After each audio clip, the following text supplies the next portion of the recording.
First Timothy chapter 6 verses 20 to 21. Okay. First Timothy chapter 6 verses 20 to 21. Nandiyan na po tayo? Sabay-sabay po nating basahin. Ready? Read. O Timothy, keep that which is committed to thy trust, avoiding profane and vain babblings, and oppositions of science, falsely so called, which some professing have erred concerning the faith. Grace be with thee. Amen. Tayo po ay manalangin. Heavenly Father, thank you so much, Lord, for this morning. Thank you for the people that are gathered in this place. I pray also for our guests, that the eyes of their understanding, being in darkness, be enlightened. Na makilala po nila that Savior who died for them, who paid for their sins, nagbayad ng kanilang mga kasalanan. And also, Father, sa amin po mga saints, sa aming mga ligtas, that we may know Thee more. Makilala ka po namin sa iyong banal salita, your instruction, your will, your purpose in our lives. And also some things na we need to take heed or kailangan po naming mapapaalalahanan. Salamat, Panginoon, sa morning po na ito. Thank you sa buhay. Thank you sa provisions. Thank you, Father, for all throughout this week and sustaining us until this point. I know na hindi ka po magkukulang from this point even to forever. In Christ name we pray. Amen and amen. Tayo po ay makakaupo. By God's grace, tayo po ay nasa last message na po ng ating pag-aaral on the book of First Timothy. So I entitled this message, Paul's concluding charge to his son in the faith, Timothy. Paul's concluding charge for his son in the faith, Timothy. So sa biyaya po ng Panginoon, we have introduced this series last year. Okay, if I'm not mistaken, on April of last year. To learn how Paul addresses his son in the faith, Timothy, on how he should continue ministering to Ephesus. At nakita natin na si Timothy ay inilagay ni Paul sa lugar or iniwan ni Paul or dun siya na destino si Timothy sa city of Ephesus. As a young man, bilang isang young man, ito pong si Timothy, ang kailangan niyang gawin ay mag-lead. But first, punta tayo 1 Timothy 4, just a reminder, ito po ay review almost ng ating mga pinag-aralan, verse number 16, bago niya ma-lead yung ibang tao, bago siya gamitin ng Panginoon so that He might lead others, He must first learn to lead himself. In verse number 16, sabi ng Bible, take heed unto thyself and unto the doctrine. Continue in them, for in doing this, thou shalt both save, sinong unahin? Thyself, ikaw muna, Timothy, and them that hear thee. And it's very important to any minister of God, to any preacher, to any evangelist, to any pastors, to take heed first to yourself, to thyself, then yung iba. Malilid natin when we take heed on ourselves. Now, in-instruct niya si Timothy, balik tayo chapter 1, verse number 3, in-instruct ni Paul si Timothy na charge some. Anong gagawin mo sa kanila? Tuturuan mo sila, i-instructan mo sila that they do what? That they teach no other doctrine. That they teach no other doctrine. Mga kapatid, the theme of last year's anniversary is give attendance to doctrine. At yung karatula na yan, nakalagay yan hanggang November by God's grace. Lord willing, dyan. Because, mga kapatid, doctrine is important. Doctrine is important.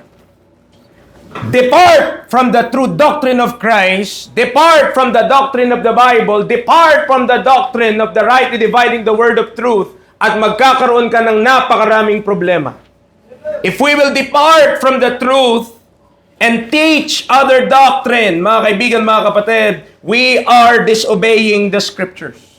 We will disobey the clear commands of the Word of God. Ang sabi ni Paul kay Timothy, Timothy, pagpunta mo doon, habang nandiyan ka, teach some that they, or charge some that they teach no other doctrine. At in-explain ko po sa atin, what is a doctrine? Simply put, a doctrine is a teaching. Kung ano yung tinuturo. What is taught. Okay? So, kapag sinabi ng Bible na charge some, they teach no other doctrine, ibig sabihin nun, huwag ka magtuturo ng hiwalay or taliwa sa kung ano ang tinuturo ng salita ng Diyos. Nandyan po ba tayo? So, you continue on the doctrine na nakasaad sa salita ng Diyos, and that doctrine, mga kapatid, is a biblical doctrine, and that doctrine is a holy doctrine coming from the Word of God. Now, in verse 4, chapter 1 pa rin, also, ni-remind niya si Timothy, huwag siya mag-give heed to fables and endless genealogies which minister questions rather than godly edifying, which is in faith, so do. Mga kapatid, that's the result supposed to be of doctrine. Godly edifying. Mapagtitibay tayo. Titibay tayo sa Panginoon at magiging godly tayo. Magiging katulad tayo more ng ating Panginoong Diyos na sinusundan ng ating sinasampalatayanan. And it is important to give heed, okay, to godly edifying which is in faith, or the church itself, yung church mismo, ang susunod po doon. Why? Because in chapter 3, verse 15, we have this statement that the church is the pillar and ground of the truth. Haligi. Okay? At pagkatagalog dito ay suhay ng katotohanan, or ground of the truth. So wala kang iba dapat source of truth. Okay? Hindi, though we are learning doctrine, but the source of truth, custodian of truth, saan mo kukunin itong katotohanan apart from the Word of God? Of course, the church ay naniniwala sa Bible. So yung mga church people, they are supposed to be the pillar and ground of the truth. And then chapter 1 ulit, verse number 5, the end, yung dulo po ng pagsunod sa doktrina, ang dulo ng pag-aaral, ang dulo ng pagtalima sa katotohanan, ano po? Now, the end of the commandment is charity out of a pure heart. Charity out of a pure heart, and of a good conscience, and of faith unfeigned. When we learn more about the Bible, mas lalo dapat tayo nagiging maibigin, especially to other believers. Charity out of a pure heart.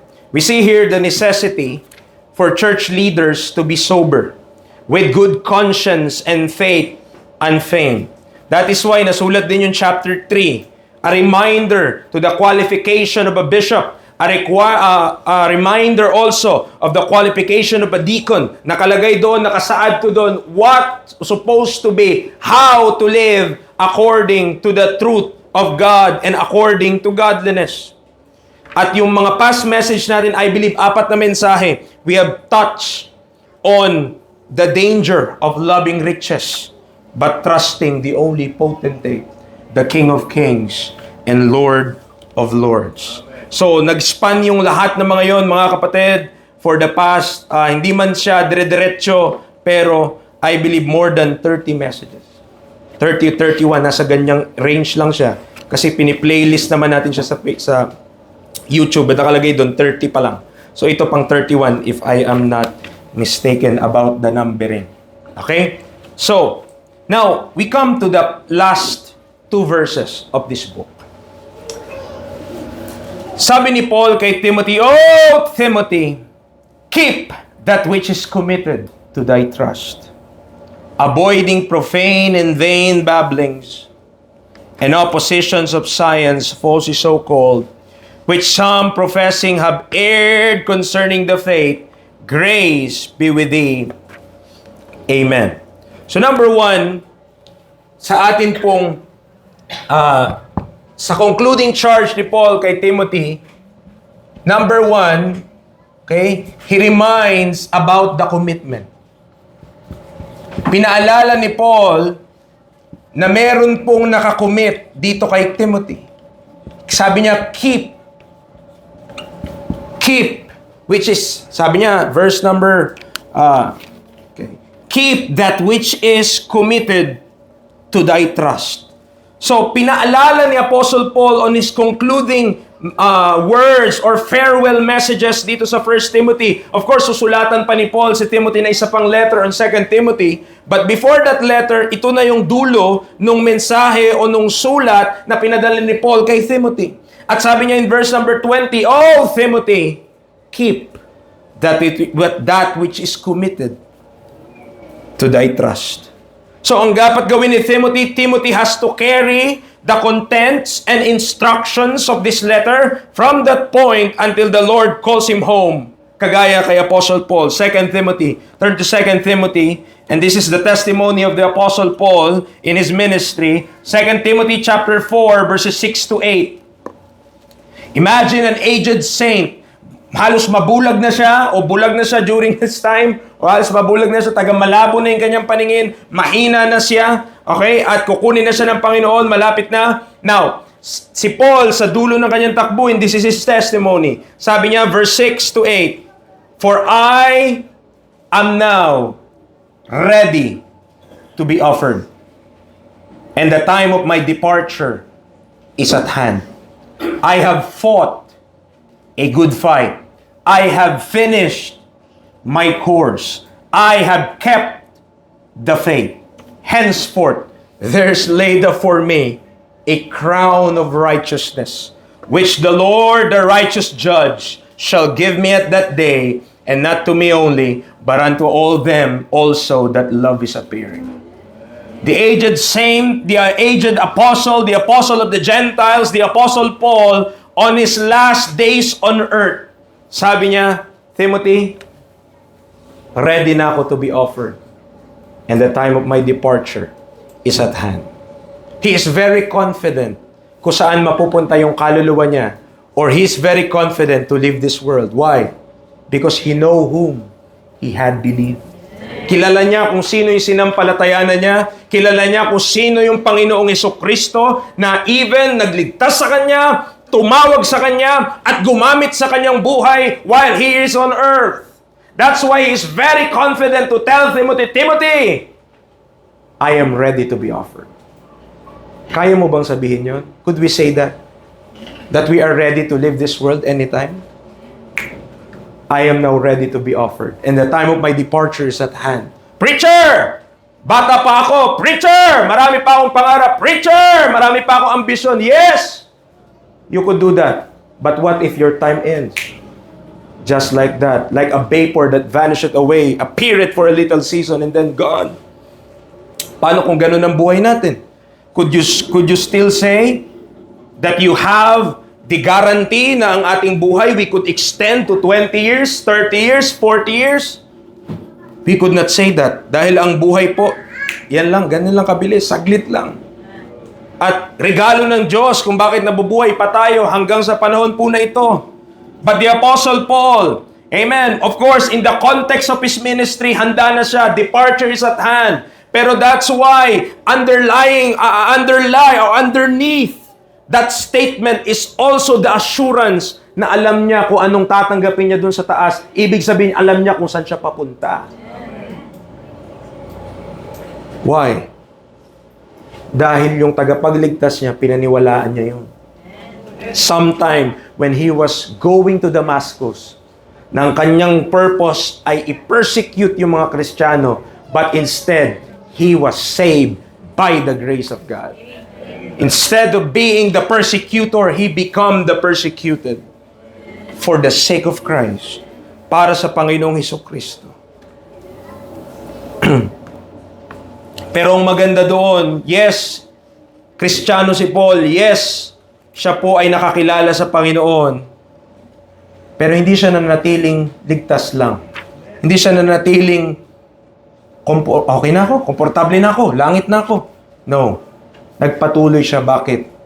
Kasi sabi niya nga, "For I am a debtor, both to the Jews and to the Greeks." Ano ibig sabihin niya? May pagkakautang ako sa kanila. At ano yung pagkakautang? To preach to them the gospel of Christ. Mga kapatid, our lives, we are saved kung ikaw ay nakilala sa Panginoong Jesucristo. If you already believe on Christ, your life is not your own anymore. Hindi na natin pagmamayari yung ating buhay. It is of God and it is for God and it is supposed to be for Christ. At yung buhay natin is supposed to be used by the one who saved us. So that one day we could also say, I have fought a good fight. I have finished my course. I have kept the faith. Amen. It would be impossible for Timothy, magiging imposible po kay Timothy to continually remind, charge, exhort, rebuke, instruct the church kung siya mismo hindi magpapatuloy sa doktrina. Tama po ba? How could you tell people to obey the Word of God if we are not obeying the Word of God? Kaya, it is expected for Timothy that he would continue in the doctrine himself para yun po yung magiging basihan din for him to preach that same truth. Si Apostle Paul on 1 Corinthians 9, 1 Corinthians chapter 9 verse number 27. 1 Corinthians chapter 9 verse number 27, the Apostle Paul said these words. Siya na mismo, apostol na siya, pero sabi niya ito, but I keep under my body and bring it into subjection, lest that by any means, when I have preached to others, I myself should be a castaway. Mga kapatid, that is a sad reality, and I believe many Christians are suffering from that very thing. Marami ang naghihirap, marami nagsasuffer. Why? Because they know the truth. They could preach the truth. Amen. Kayo dito, I believe, na majority sa atin, kaya na natin mag-share ng gospel, kaya natin mag-preach ng gospel. Kahit paikot-ikutin ka, hindi ka na siguro madadala sa law para masave ka. Pero mag-ingat tayo. Because while we preach the truth, pwede rin tayo maging cast away when we don't take heed with our body. Sabi niya, I keep under my body and bring it into subjection. Psalm 119 verse 11. Psalm 119 verse 11. Alam ko po itong passage na ito. This is somewhat popular at unknowingly, baka nga sa ulo nyo pa ito. Okay? Psalm 119 verse 11. Okay? Nahanap pa. Sabi ng Bible ito, Thy word have I hid in mine heart, that I might not sin against thee. Thy word have I hid in mine heart, that I might not sin against thee. So napaka-importante as we minister to other people, tayo habang tayong ginagamit ng Panginoon, huwag nating kalimutan yung ginagawa ng Panginoon personally sa atin. Don't forget na kapag puro tayo, kung iisip natin, ministry, i-allow mo rin ang Diyos na mag-minister sa'yo. Kasi kung nagmi-ministry tayo, kung puro ka output without input, that's the problem. What would you output without the input of the Holy Ghost and without the input of the Word of God? Kung ang laman ng ating isipan, laman ng ating puso ay puro kamunduhan, anong output? Hindi naman pwedeng pagiging maka-Diyos. That would be against nature. That would be against the Word of God. So it is important, mga kapatid, to keep, okay, yung word na ginamit ni Paul kay Timothy as he reminds about the commitment, o yung commitment na meron kay Timothy, sabi niya, Oh Timothy, anong kasunod na word? Keep. Tama? Keep. Yun yung ginamit niyang word dun sa ating text, mga kapatid. Yung ginamit ni Paul na word to remind Timothy on his concluding charge, sabi niya, Oh Timothy, keep. Keep. Hindi niyo po ba alam na yung word na keep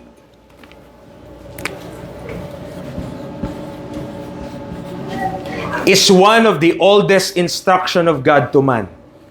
Isa sa mga pinakauna na inutos ng Diyos. Okay? Saan mo yan makikita, preacher? Now, turn to Genesis 1. Okay? Genesis 1 ba to? Go. Sorry, Genesis 2. Okay? As far back as Genesis, makikita mo yung word na keep. Genesis 2, verse number 15. Genesis 2:15. Ano yung utos na naaalala nyo kapag sinabi nating Adan at Eva? I believe, maaalala nyo, huwag nyong kakainin yung bunga. Tama po ba?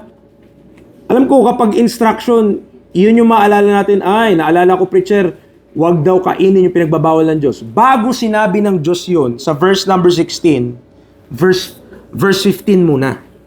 Okay? Verse 16 yung, of every tree of the garden thou mayest freely eat. Verse 17, pero yung tree of the knowledge of good and evil, huwag nyo kakainin. Pero bago yung 16 and 17, verse 15, tignan nyo yung instruction. And the Lord God commanded the man, saying, verse 15. And the Lord God took the man and put him into the garden of Eden to what? Dress it and to keep it. One of the oldest instruction of God is to keep. Una, dress. Okay? About yun sa gardening. May word na dressing the garden, ganyan. But keeping also the garden, yun yung instruction sa kanya, to dress it and to keep it. So, yung word na keep, one of the oldest words na ginamit sa Bible to describe yung responsibility ng tao ukol sa Diyos. This is delegated responsibility. Mga kapatid, let me tell you, keeping commitments is a mark of maturity. Kapag may pinagkatiwala sa iyo, kapag may itinalaga sa iyo, kapag merong pinagawa sa iyo, Brad, gawin mo yan every Sunday. Kapag na-keep mo yung kinumit sa iyo, that's a sign of maturity. Pero kapag on and off, parang ganito ngayon, tas wala na naman, ito na naman, tas ito wala na naman, nakikita mo doon immature. Immaturity.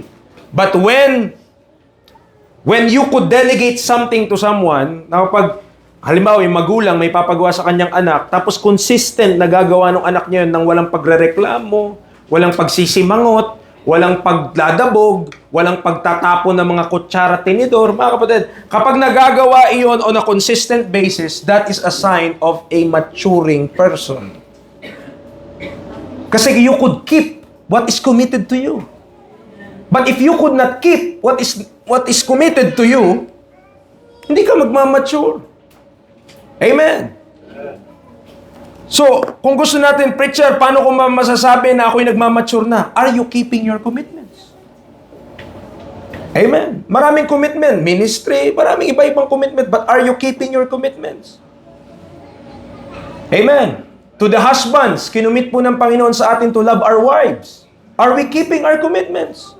Are we loving our wives enough na sabi ng Panginoon, husband, love your wife even as Christ also loved the church and gave Himself for it. Mga kapatid, that's a biblical instruction.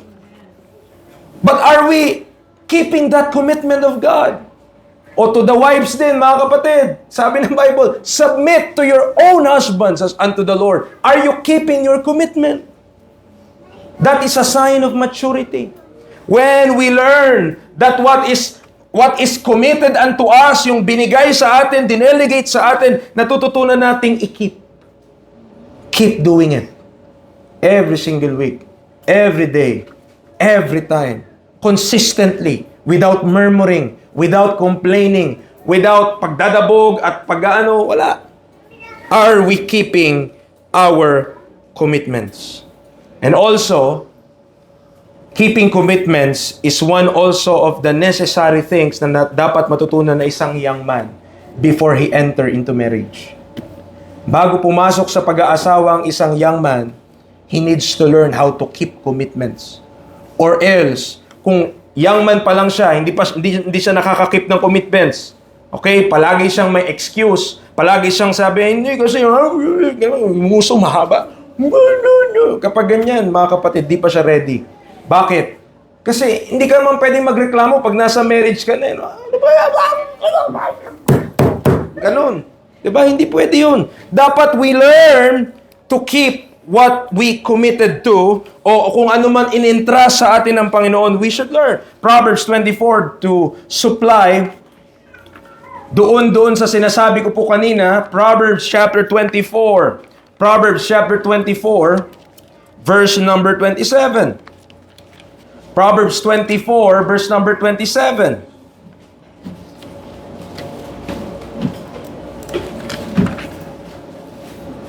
Sabi niya, prepare thy work without, and make it fit for thyself in the field, and afterwards build thine house. And afterwards build thine house. Anong nauna? Yung build thine house o yung work without? Work without muna. So, anong tinuturo nito, mga kapatid, for a young man? To keep his commitments. Kasi kapag ikaw nag-sign up sa isang trabaho, hindi pa pwede na on and off dun eh. Ay, sir! Pasok po ako ngayon. Ay, bukas, sir! Hindi ko po sure eh. Hindi ko po sure kung available po ako eh. Pero sa sunod po na araw ulit, pwede po ako ulit. Pero sunod na araw, hindi po ulit ako okay. Hindi pwedeng ganun, mga kapatid. Amen. Nandiyan po tayo. Hindi pwedeng ganun. Pag sa sanlibutan nga, understood that you need what you committed to. Kung ano man ang pinagkumitan natin, sabihin mo, gagawin ko ito, pupuntahan ko ito, ako po gagawa niyan, hindi po pwedeng sabihin mo, ay, nakalimutan ko eh. Ay, busy po ako eh. Ay, diba? Maraming excuses. Mga kapatid, hindi pwedeng mag-excuse si Timothy kasi ang Diyos ang pinaglilingkuran natin. Ang sabi ni Paul sa kanya, Timothy, nilagyan pa nga ng O eh, para mas dear, diba? Dear, endearing, sabi, oh, Timothy, keep, which is committed to thy trust. So, ingatan mo, huwag kang mapanghinaan ng loob, anumang mga discouragement, anumang mga bagay ang magiging hadlang. No, keep lang. Sabi niya, keep that which is committed to thy trust. Mga kapatid, I believe 2 Corinthians 5, alright? 2 Corinthians 5.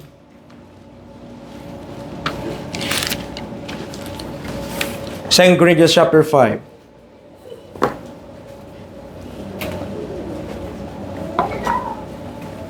This preaching is also for myself. Kasi minsan, meron din tayong mga thinking na magbigay tayo ng excuses tungkol sa mga bagay-bagay. Pero hindi po, mga kapatid, we should never give excuses. Okay? We should learn to keep which is committed unto us. 2 Corinthians 5:10, sabi niya, for we must all appear before the judgment seat of Christ, that everyone may receive the things done in his body according to that he hath done, whether it be good or bad. Let me tell you na ang pagharap natin sa Diyos, individually. Individually. What you did to your life, anong ginawa mo sa buhay mo para also to the body of Christ, what you did, what you accomplished, anumang pinagagawa natin, tayo yung haharap, hindi ibang tao para sa atin. Anak! Yes, Lord! Yes, Father! Bakit hindi ka faithful sa ministry mo? Kasi po, ito po kasi po ito pangalawa, kasi po ito pangatlo. Palagay kaya natin papasayon sa Diyos? O sige, palagay na natin, anak, tama yung mga pinagsasabi mo, pero nakita kita, paggabi may 4 na oras kang bakante, anong ginagawa mo nun? So wala kang oras sa time na yan, tama, may commitment kang iba, pero itong time na ito, nagamit mo ba ng tama para sa akin? Eh Lord, diba, may ano din tayo. Excuses. Excuses. While upbringing, yung pagpapalaki sa atin, environment, yung mga nakapaligid sa atin, and training, kung paano tayo been brought up, mga kapatid, may influence how we live our lives. We should not blame anyone or have a victim's mindset. We should never have a victim's mindset in our life. Nakapag tayo na rebuke, nakapag tayo na reprove, nakapag tayo na correct, kapag tayo in-instruct, sabihin natin, siya kasi. Alam nyo, saan ugali yun? Doon pa yun sa hardin ng Eden. Tinuro si Adan. Sinong tinuro niya? Si Eva. Tinuro si Eva. Sinong tinuro niya? Yung ahas. Tinuro yung ahas. Sinong tinuro niya? Wala na. Wala nang kasunod.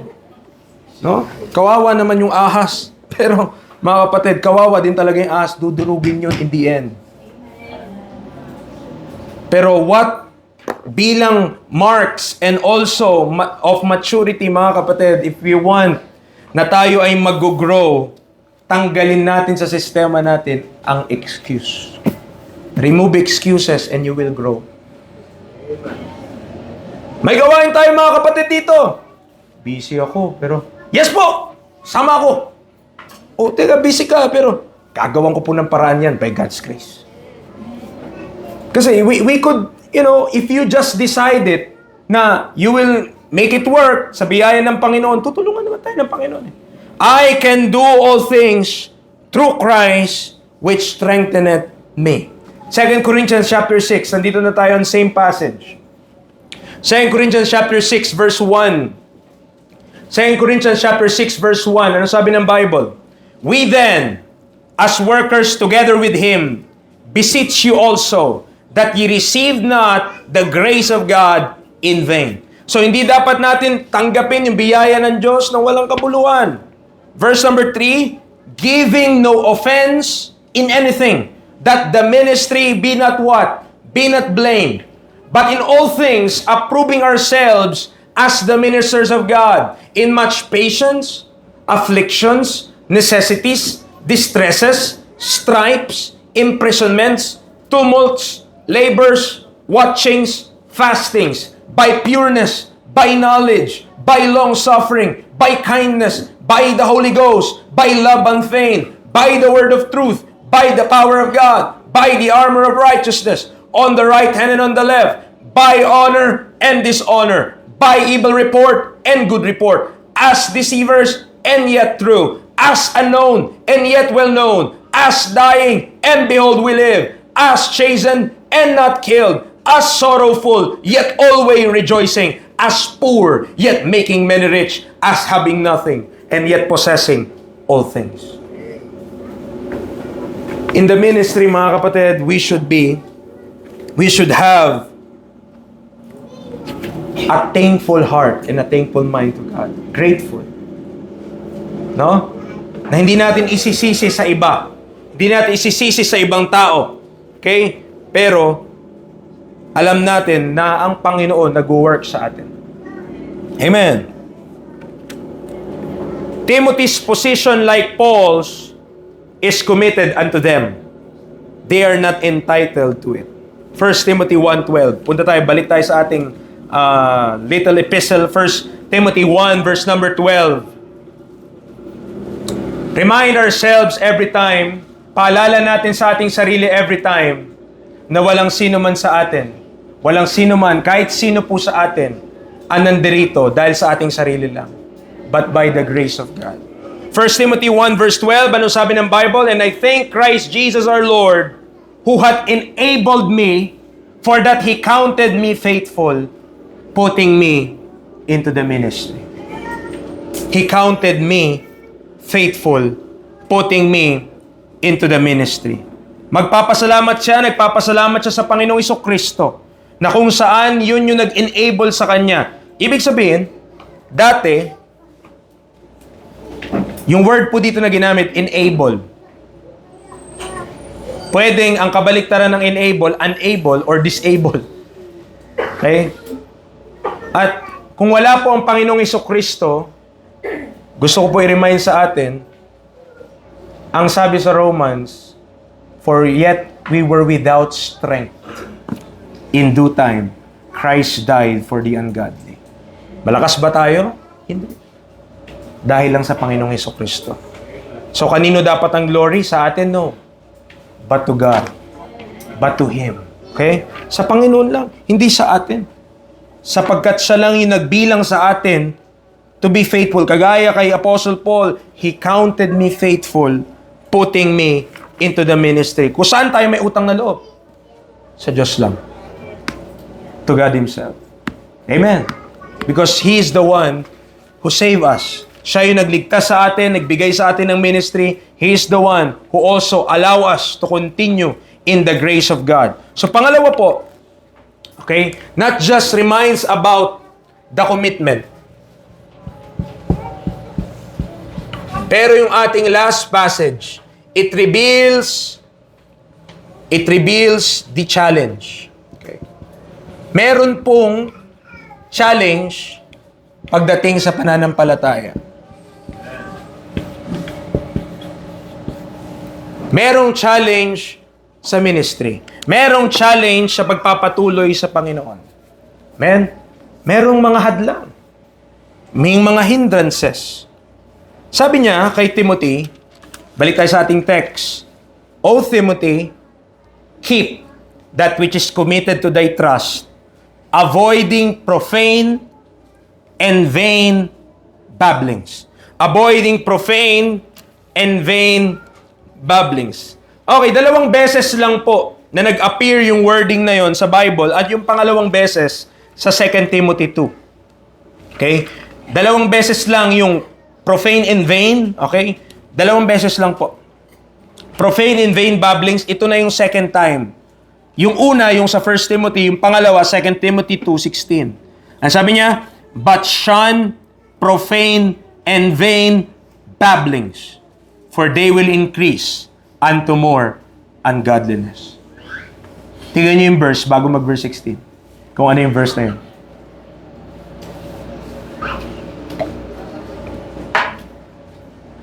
If we will not study the Word of God rightly divided, we will have vain and profane babblings. Nakuha niyo po? Study, sabi niya, to show thyself approved unto God, a workman that needed not to be ashamed, rightly dividing the word of truth. Pag di mo ginawa yun, verse 16, but shun profane and vain babblings, for they will increase unto more ungodliness. So, this verse 14, makikita mo doon that these are words to no profit. Ito yung mga salita na walang pakinabang. Hindi lahat ng mga salita at sinasabi ay merong pakinabang. Napakaraming walang pakinabang. Amen. Instead of godliness, anong mangyayari? Subverting of the hearers. Verse number 14. Strive not about the words to no profit, but to the subverting of the hearers. At ano, instead na magiging godly, verse number 16, increase unto more ungodliness. Balik tayo 1 Timothy 1, and I'll show you the end result. Okay? Anong mangyayari?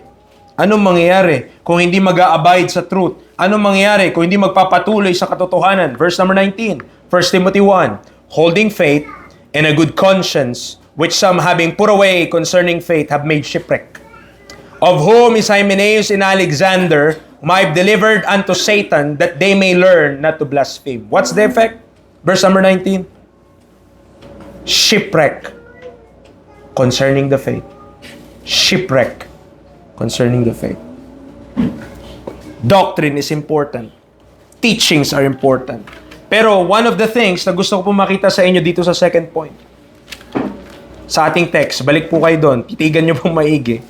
O Timothy, keep that which is committed to thy trust, avoiding profane and vain babblings, and look at, dulo niya, and oppositions of science, falsely so called.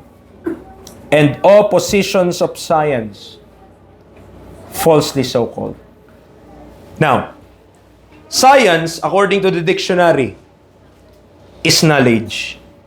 Knowledge of principles and causes, ascertained truth of facts. So alam ito, especially mga estudyante, you know, may subject kayong science. And science, kapag naririnig nyo yun, maaaring ang pumapasok sa isip nyo, experiments, measurements, computation, physics, chemistry, biology, zoology, astronomy, and so on and so forth. Science. Pero nabasa niyo yung sinabi ng Bible. The Bible, pakinggan niyo po ito para maliwanag. The Bible is not against science. Okay? The Bible is against science falsely so-called. Kasi merong mga science that they are telling that those are science, pero they are not real science. Fake. Okay, false. Peke na mga science. Preacher, give us an example of a false or fake science. Evolution is a fake science. How could you ascertain that man came from ape or came from amoeba or came from a big bang? Walang tao na may cellphone na nag-record nung time na yun. How could you tell us that this complexity of the universe at ikaw mismo sa pag-iisip mo at ako mismo na nakatayo dito, that we are all a product of randomness? That we are all a product of something that exploded. And then, billions and trillions of years later, ito ka na ngayon. Ang gwapo mo na bang pagkasasabog na yan? Galing ka sa pagkasabog. Ano po? But those things are taught, pakinggan niyo po ako, those things are taught in the schools as science. Dati, siguro nalagay pa nila theory, pero mga kapatid, it is accepted na by majority ng scholarly world that the origin of things ay galing nga daw doon sa pagsabog na iyon na wala namang nag-cause, kundi bigla lang sumabog. At napakaliit lang. Tas sumabog, lumaki ng lumaki. These are science falsely so-called. Kasi ang science supposed to be, mga kapatid, just for your information, science must be verified by experiments and observation. Kaya nating mapatunayan yung law of gravity, for example, kasi pwede mong ulitin kahit nasaan ka sa mundo, pagpunta ka ng third floor, pagbagsak mo sa first floor, pisat ka. That is repeatable and observable. Pwede mong i-observe. Pag tumayo ka ganyan, okay, magbato ka ng bola pataas, what goes up, goes down. That is repeatable. Bakit sa physics law of motion yun eh? Diba? Kung may force exerted on an object, pag ganun, yung force na yun, may computation yun about acceleration, so forth and so on. Hindi tayo against doon. Real science yun. What we are against are false sciences. Diyan po tayo. And one of the things na kalaban ng Bible, and one of the things na napakadelikado na kailangan tayong mag-iingat, is the science supposed to be of what is true. How could you say that something is true? Oh, halimbawa. Okay? Gusto ko, 'di ba? Minsan kailangan to ng mga estudyante, most of them. Dahil ang kalaban mo sa akademya is ungodliness. Okay? Sige, sabihin natin, nagmula ang lahat sa evolution according to them. Tayo, saan tayo naniwala? That everything came from God. That God created the world, that God created the heaven, God created everything. Okay. So, two conflicting ideas, two conflicting philosophies, two conflicting thinking, concepts. Yung isa, naniwala siya nang galing siya sa pagsabog at sa mga unggoy. Ang isa naman, naniwala nang galing tayo sa Diyos. Ang tanong, paano mo masasabi na yung ginagawa mo ngayon tama o mali? Kung nanggaling ka sa unggoy, paano mo masasabi na yung ginagawa mo tama o mali? When in fact, the theory of evolution, ano po yung china-champion niya? Yung sa species, ano yung china-champion niya? Survival of the fittest. So, kung pag-uubusin tayo ngayon dito at matira yung isa, ibig sabihin nun, evolution. Natira siya eh. Bakit? Natira siya. So, siya yung malakas. Nakuha niyo po? Pero bakit mali na pumatay ka? Mali na kunan mo ng buhay yung isang tao? Kasi it is underneath our minds and conscience is this thought na nilikha tayo ng Diyos equally as man. Na merong Diyos na lumikha sa tao. Amen! Na yung Diyos na lumikha sa tao, tayo ginawa sa kanyang imahe at mali na kunin mo yung buhay ng may buhay. Amen. Kung maniniwala ka sa evolution, na diyan ka nagmula, help yourself. Huwag kang magrereklamo kapag may nanapak sa'yo. Bakit mo ko sinapak? Tol, evolution kasi nakita mo, kailangan papalakas tayo para matitira tayo dito sa mundo. Ideas have consequences. Tatandaan po natin yan. Hindi lahat ng sinasabi, walang resulta. Dahil karamihan, what you believe affects your life. Affects your life. So, saan ka magbabase? Saan ka magbabase ng morality mo? Kita mo, pinag-aaralan ito ng mga... pero mostly, mga college students na nag-aaral nito. Okay? What is the basis of morality? Kung nanggaling ka sa evolution, how that affects your morality? Kung nanggaling ka sa Diyos, how that affects your morality? Kung nanggaling ka lang sa unggoy, gawin mo na yung lahat ng kasalanan. Bakit? Wala namang Diyos eh. Bakit ako mag-iintindi kung anong gagawin ko sa iba? Kung anong, di ba? Kung magkasala man ako, magkasala ako na magkasala, okay lang. Bakit? Wala namang Diyos. Pero bakit may pakialam tayo sa kasalanan? Kasi may Diyos na lumikha sa tao. Nandiyan po tayo. Science, falsely so-called. At mula dito, sa mga bagay na ito, from these thoughts, mga kapatid, dahil ang tao, tinatry niya paano ba yung buhay? What's the purpose of life? Kung walang Diyos, ayaw kasi nila sa Diyos eh. Tandaan niyo po yan. Okay, ang tao, ayaw niya sa Diyos, hindi dahil di niya napatunayan na may Diyos, kundi ayaw niyang magpadikta sa Diyos kung ano yung buhay niya. Ayaw ko makinig sa iyo. Anong sasabihin mo sa akin? Mali ito, mali yan. This is my life. Alam niyo kung saan yan mga ugat na mga yan? Sa pag-iisip. They are trying to interpret life apart from God. Okay? When you try to interpret life apart from God, itong mga bagay na to, I'll explain, yung magiging framework mo sa pag-iisip mo, o ito yung magiging laman ng pag-iisip mo, paano ka mag-isip araw-araw. Okay? You could be a relativist. You could be a pragmatist. You could be a hedonist. Hindi lang ito mga kapatid just examples. And you could be stoic. Yun yung mga inano ni Paul, kinumpronta niya sa Book of Acts. Now, preacher, ano yung mga pinaglalagay mo na yan? What is relativism as a philosophy?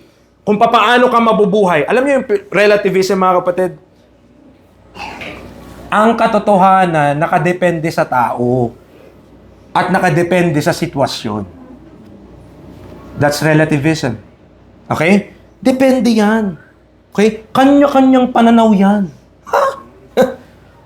When it comes to the truth, hindi yan kanya-kanya. Jesus is the way, the truth, and the life. Hindi yan kanya-kanya. Hindi mo pwede sabihin, hindi. Sa mga Muslim, si Allah, yun ang Diyos nila. Maliligtas sila nun. Doon sa mga Buddha yun. So, maliligtas sila kay Buddha. Mga kapatid, ang Diyos ng Biblia, hindi nakikisama sa ibang Diyos yun. Ang sabi niya, there is no God beside me. Walang ibang Diyos na katabi ko. So, kung gusto nyo, sambahin nyo ibang Diyos-Diyosan, pero ako lang ang tunay na Diyos. Isipin yung claim ni Jesus Christ, I am the way, the truth, and the life. No man cometh unto the Father but by me. Si Kristo po, hindi relativist. Hindi niya sinabi nung nangangaral siya sa mga tao, okay, children of Israel, kung makikinig kayo sa akin, okay. Kung sa iba kayo makikinig, okay din. Lahat yan, papunta lang din tayo sa tama. Hindi po ganun. Relativism yun.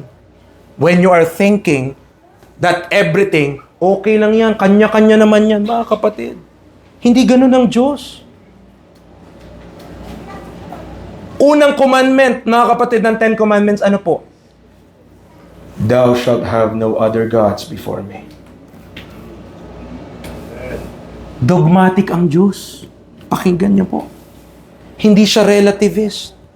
Depende yan, siguro naman. Depende yan sa tao, depende yan sa paniniwala. Okay, nasa sayo kung depende, yun yung laman ng pag-isip natin.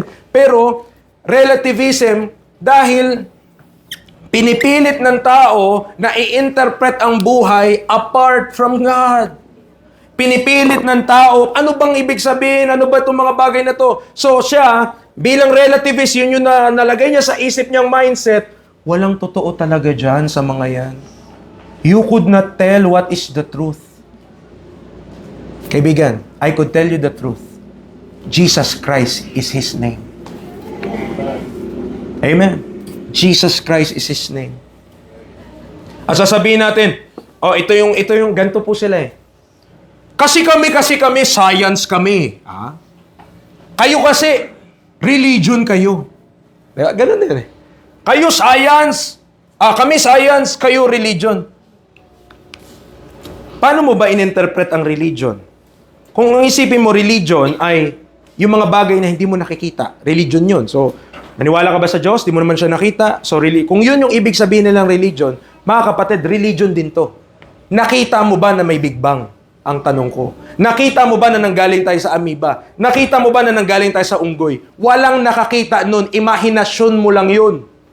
Imahinasyon lang ng tao yun. So parehas yung religion at the end of the day. Don't tell me that mine is a religion and yours is not a religion. Both are religion. And both requires faith. Ang problema mo lang, gusto mo yung ninuno mo unggoy. Ang ninuno ko, Diyos.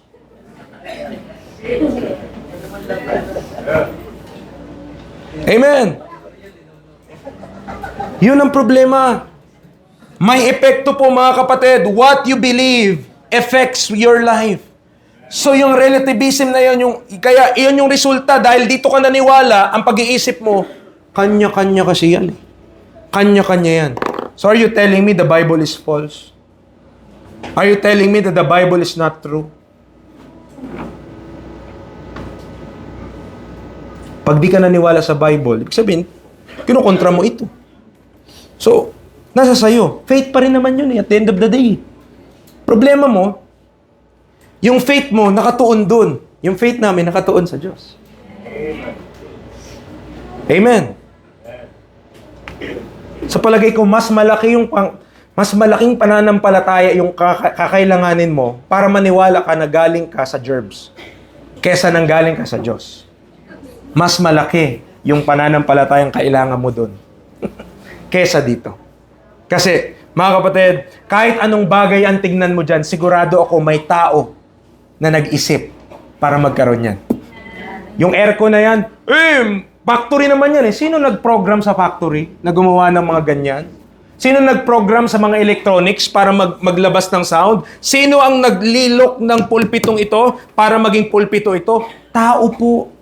Tao na binigyang talino ng Diyos.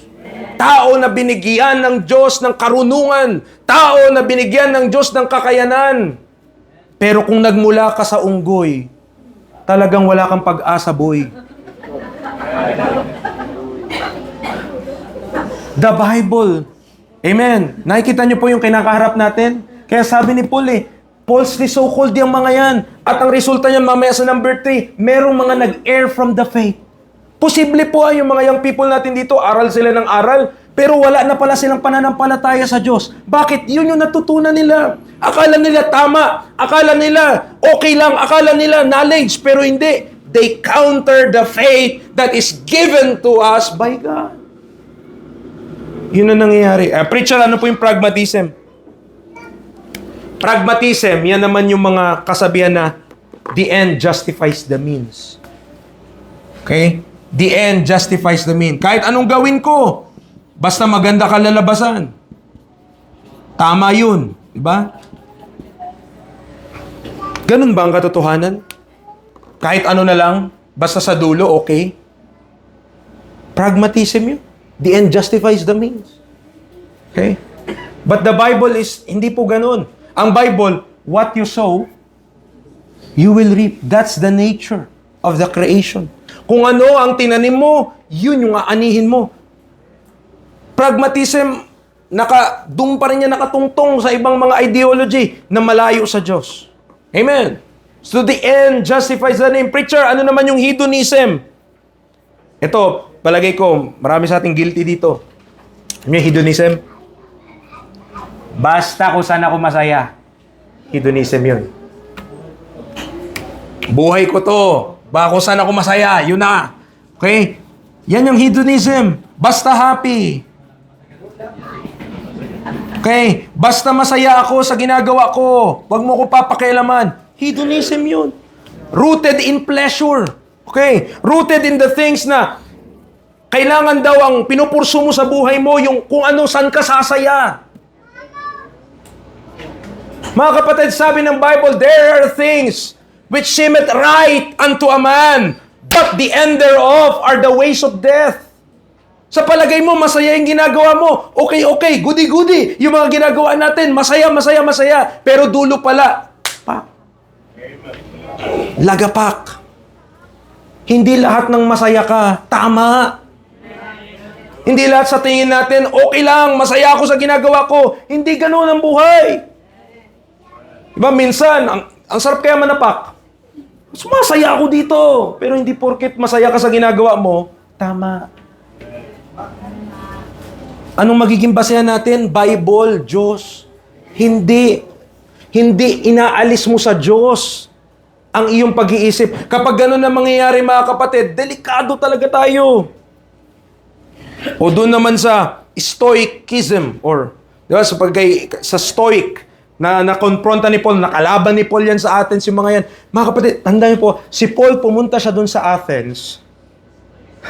Nung pumunta si Paul sa Athens sa Rome, ang mga nakasagupa niya po doon, mga philosopher. Ibig sabihin, itong mga pag-iisip na to, yan yung mga kasagup. Isipin mo, pinepresenta niya si Kristo doon bilang tunay na Diyos na bumangon mula sa mga patay. Anong iisipin nila? Baliw siya. Baliw ka. Pero, ito yung mga thinking na kinakalaban niya noon. Pero he just preached Christ. Because Christ is the way, the truth, and the life. Ang problema natin sa panahon natin ngayon, tulungan tayo ng Panginoon. Nasa church tayo, pero dala-dala natin yung mga isipan ng mga paganong yun.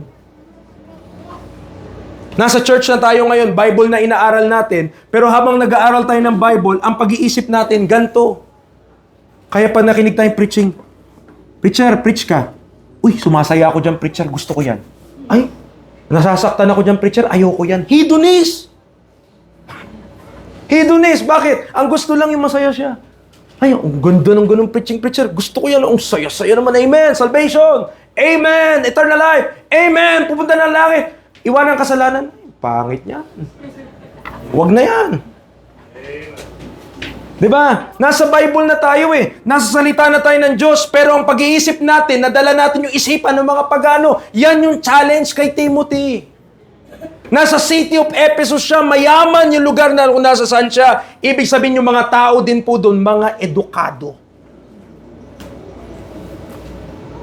Tandaan niyo po ito ha. The Bible is not against intelligence. But it just reveals true intelligence.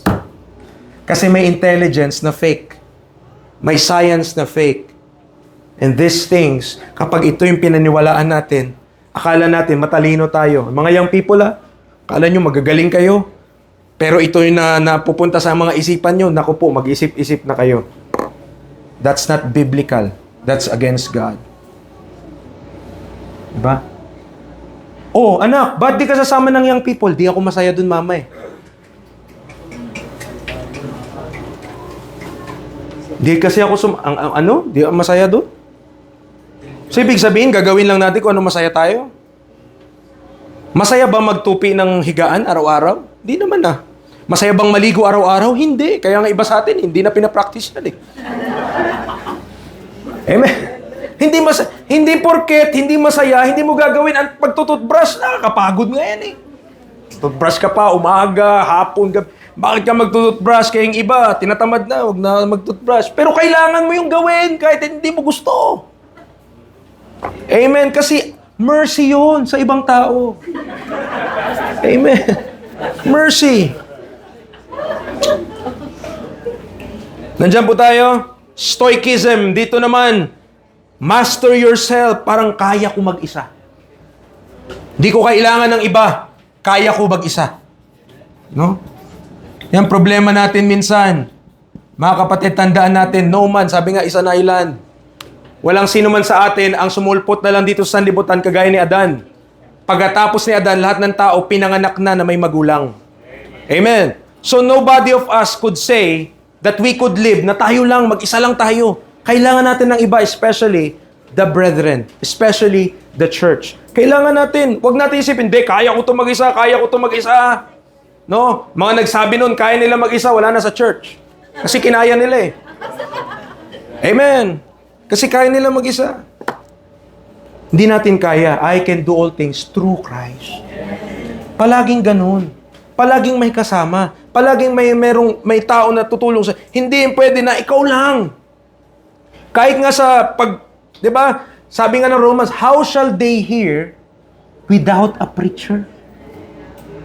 Kahit pag-share na lang ng gospel, kailangan pa rin na magsasalita eh. Kailangan pa rin na magsasabi. Nakuha po natin. So kapag ikaw ay nag-iisa na, nagsusulo tayo, mag-ingat-ingat tayo. Baka ang thinking natin, kaya natin lahat, di natin kaya.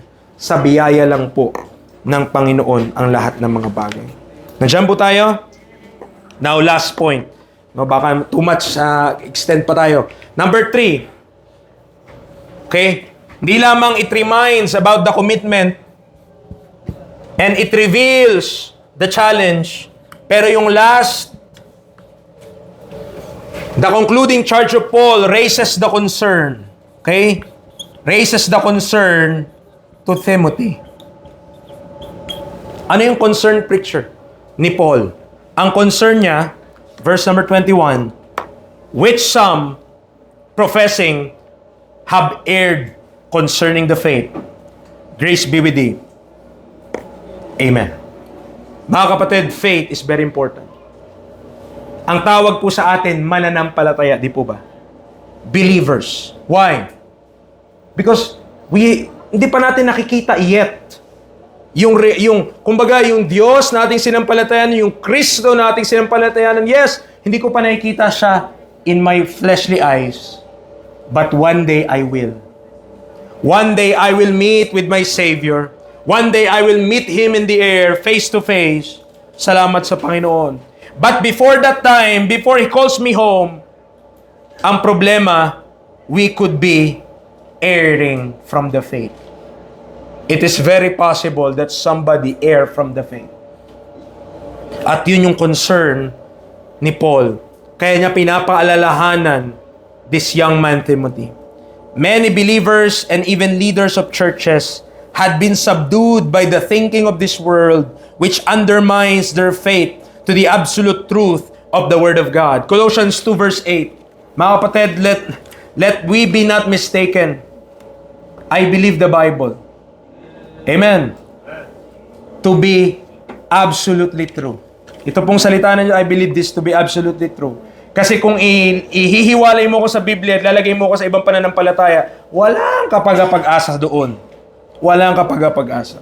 Colossians 2:8. Beware, sabi niya, lest any man spoil you through philosophy and vain deceit, after the tradition of men, after the rudiments of the world, and not after Christ. Alam niyo po yung philosophy, itong mga pinakita, these are philosophies.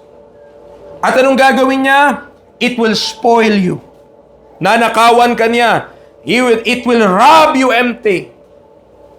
Kaya instead of faith, disseminate doubt. Doubt. Kapag may sinabi ang Bible, anong po natin? What's our attitude when the Bible says something? Is it, ay, ito palang sabi ng Diyos? Siguro, totoo yan dati nung panahon ni Paul, pero ngayon hindi na yan totoo. Ganun ba yung ating pag-uugali? Ibig sabihin na infiltrate ng philosophy of man yung ating pananampalataya.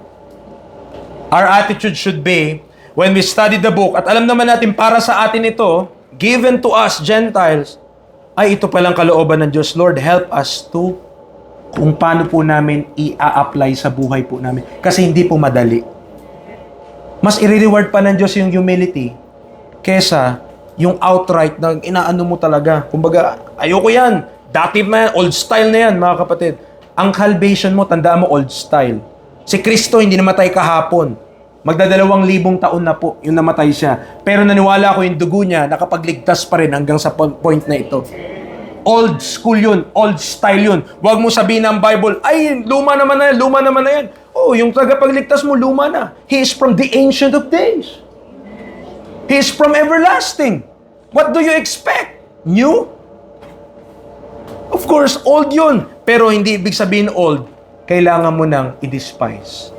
Mga kapatid, even sa young people, Huwag natin i-despise the adults of this church, the old people in this church. Makinig tayo sa mga counsel nila. Why? Kasi yung white hairs nila, it proves na meron na silang na-experience sa buhay na maraming bagay na wag mo na sanang danasin, ituro nila sa iyo. Amen. The poor minister who trusted secular science and ungodly scholarship gives into pressure when their biblical stand is questioned, welcoming a more relativist view of the truth rather than unadulterated and dogmatic truth. Pakinggan niyo po, truth is dogmatic. It's not relative. It's not relative.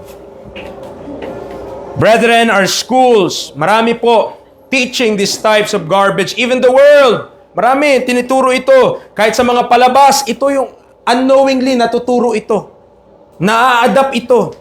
And we should do something about it to preserve our next generation from contamination. The Bible does not kill intelligence, it protects it. Dito na po tayo, malapit na ako magtapos. Genesis 1:1. I'll just show you something. Okay? Just show you something. Genesis chapter 1 verse 1. Preacher, alam ko na yung verse na yan.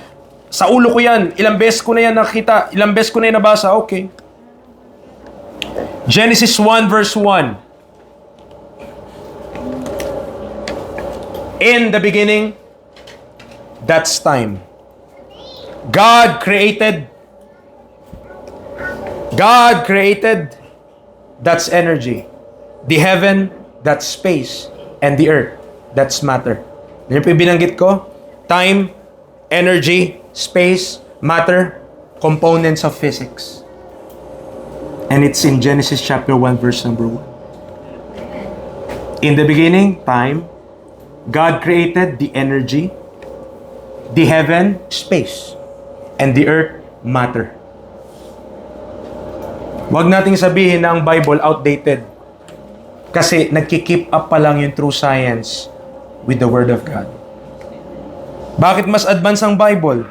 Dahil yung lumikha ng lahat ng bagay, yung author ng salita ng Diyos. Bakit mas advance ang Bible? Alam niyo, marami mga scientists, pinag-aaralan na, tutok sila ng telescope nila sa taas, titignan nila yung mga stars. Wow, ang ganda, wow! Tingin sila ng tingin, layo sila ng layo, layo sila ng layo. Tapos yung mga ano naman sa lab, tinitignan nila, microscope nila hanggang pinakaliit-liit, anong itsura ng lamok, anong itsura ng tipaklong, anong itsura ng antik, diba? Anong itsura ng germs. Lahat tinitignan nila sa microscope, namamanga sila, wow, ang galing ng nature. Pero bakit yung mga tao na yun, ang dami pa rin sa kanila, di naniniwala sa Diyos after seeing those things? The fool hath said in his heart, there is no God. The fool hath said in his heart, there is no God. Sa amin po mga bisita, nagpapasalamat po kami that you came here. Pero our prayer is, makilala nyo yung tagapagligtas that we believe that Jesus Christ who paid for our sins. Kasi siya rin po, according to the Bible, the Creator. Kung namamangha ka sa creation, kung namamangha ka sa lahat ng mga bagay sa mundo, pag nakakita ka ng nature, pag nakita ka sa dagat, lahat ng mga itsura, pag nakita mo lahat yan, namamangha ka, wow, masasabi mo, one day, pwede mong ma-meet yung lumikha na lahat ng bagay na yun. If only you will believe on His Son, who died on the cross to pay for our sins. Tayo po'y manalangin, Lord, thank you. Salamat, Panginoon, sa iyong salita. Lord, may this message increase the faith of the saints. Father, marami po kaming kalaban sa sanlibutan. Thinking, thoughts, ideas, which contradicts the biblical revelation na makakita po namin sa salita mo. Lord, help the young people as well. Maybe, nisip nila sa kanilang mga pag-aaral, napaka-superior nila o napaka-galing nila dahil alam nila yung mga bagay na yun, but they are so ignorant that the true knowledge exists in the pages of the Word of God. At napaka-advanced ng Bible na it is ahead of every time. And Lord, nawa, makita po nila that we do not came from accident. We are intended to be made by the hands of the Holy God. Dahil may purpose po kayo sa aming buhay. Nawa, Panginoon, kung meron pa pong hindi saved, di pa nakakilala sa Panginoong Hesus-Kristo, may they be persuaded of the book na ang salita mo, Panginoon, it contains the truth. That Jesus Christ is the way, the truth, and the life. That no man cometh unto the Father but by Jesus Christ. We pray also for the saints, Panginoon. Marami nang mag-permeate sa aming mind, marami nang napasukan kami ng mga idea na kala namin yun yung tama. Pero naapektuhan na pala aming pananampalataya. Hindi na pala kami nagiging believer, nagiging doubter na po kami dahil napasukan kami ng mga philosophies of man. Lord, help this church, preserve this church. Have mercy upon us. That like the Apostle Paul, we will fight a good fight. We will finish our course. And we will keep the faith. Tulungan niyo po ang bawat isa. May you help us. Continue bless us. Thank you sa salita mo ngayong umaga. In Christ we pray. Amen. Amen.